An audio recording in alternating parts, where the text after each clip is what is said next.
Segundo livro de Samuel, capítulo 3. Durou muito tempo a guerra entre os que apoiavam a família de Saul e os que apoiavam Davi. Davi ia ficando cada vez mais forte e a gente de Saul cada vez mais fraca. Os filhos de Davi. Os filhos de Davi que nasceram na cidade de Hebrom são estes. O primeiro foi Amnon, filho de Ainoã, da cidade de Jezreel. O segundo foi Quileabe, filho de Abigail, viúva de Nabal, da cidade de Carmelo. O terceiro foi Absalão, filho de Maacá, que era filha de Talmai, rei de Gesur. O quarto foi Adonias, filho de Agite. O quinto foi Cefatias, filho de Abital. O sexto foi Itrião, filho de Eglá, esposa de Davi. Todos esses filhos de Davi nasceram em Hebrom. Abner faz um acordo com Davi. Enquanto continuava a luta entre os que apoiavam a família de Saul e os que seguiam Davi, Abner ficava cada vez mais poderoso entre a gente de Saul. Um dia, Isbosete, filho de Saul, acusou Abner de ter tido relações com uma concubina de Saul chamada Rispa, filha de Aías. Abner ficou furioso com isso e disse: "Você pensa que eu sou traidor? Pensa que passei para o lado da tribo de Judá?" E continuou: "Desde o começo tenho sido fiel à causa de Saul, o seu pai, aos seus irmãos e aos seus amigos, e tenho evitado que você seja derrotado por Davi. No entanto, hoje você me acusa de ser culpado no caso dessa mulher. O Senhor Deus prometeu a Davi que tiraria o reino de Saul e dos seus descendentes, e que tornaria Davi rei tanto de Israel como de Judá para governar o país inteiro. Que Deus me mate se eu não fizer que isso aconteça." Isbosete tinha medo de Abner, por isso não disse nada. Naquela época, Davi estava na cidade de Hebrom, e Abner lhe mandou mensageiros com o seguinte recado: "Quem vai governar esta terra? Faça um acordo comigo, e eu o ajudarei a levar todo o povo de Israel para o seu lado." Davi respondeu: "Muito bem, eu farei um acordo com você, porém com uma condição. Quando vier falar comigo, você vai me trazer Mical, filha de Saul." Então Davi mandou alguns mensageiros dizerem a Isbosete: "Entregue-me a minha esposa Mical. Eu paguei 100 prepúcios de filisteus para ter o direito de casar com ela." Então Isbosete mandou tirá-la do seu marido Paltiel, filho de Laís. Paltiel seguiu-a chorando pelo caminho até chegarem à cidade de Baurim. Aí Abner lhe ordenou: "Volte para casa." E ele voltou. Então Abner foi falar com os líderes de Israel. Ele disse: "Há muito tempo que vocês queriam que Davi fosse rei de Israel. Esta é a hora de agir.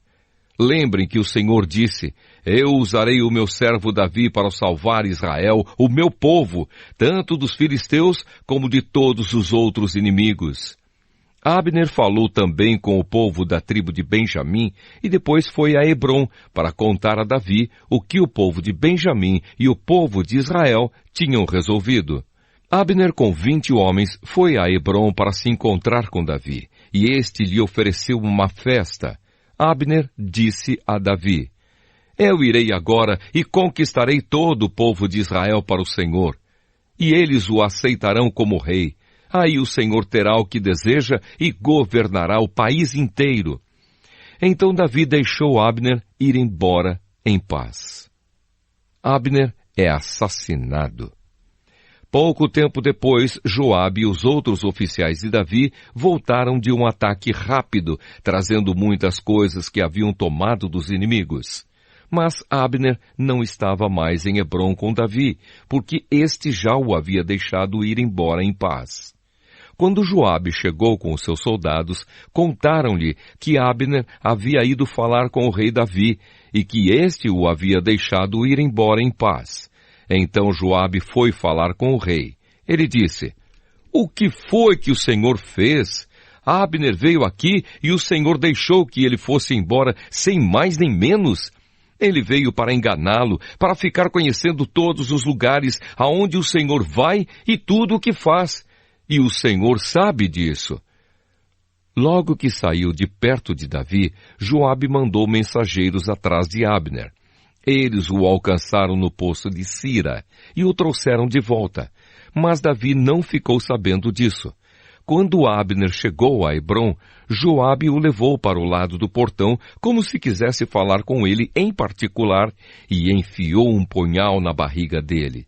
Assim Abner, filho de Ner, foi assassinado por ter matado Asael, irmão de Joabe. Quando soube disso, Davi disse: "O Senhor Deus sabe que eu e os meus seguidores não temos nenhuma culpa no assassinato de Abner. Que o castigo por esse crime caia sobre Joabe e toda a sua família. Que nunca faltem na sua família homens que tenham gonorreia ou doença contagiosa de pele, ou que sejam capazes de fazer somente trabalho de mulher, ou que sejam mortos em batalha, ou que não tenham o que comer." Assim Joabe e o seu irmão Abissai assassinaram Abner, porque ele havia matado Asael, o irmão deles, na batalha de Gibeão. Então Davi mandou que Joabe e os seus soldados chorassem por Abner e que, em sinal de tristeza, rasgassem as suas roupas e vestissem roupas de luto. E no sepultamento, o próprio rei Davi ia caminhando atrás do caixão.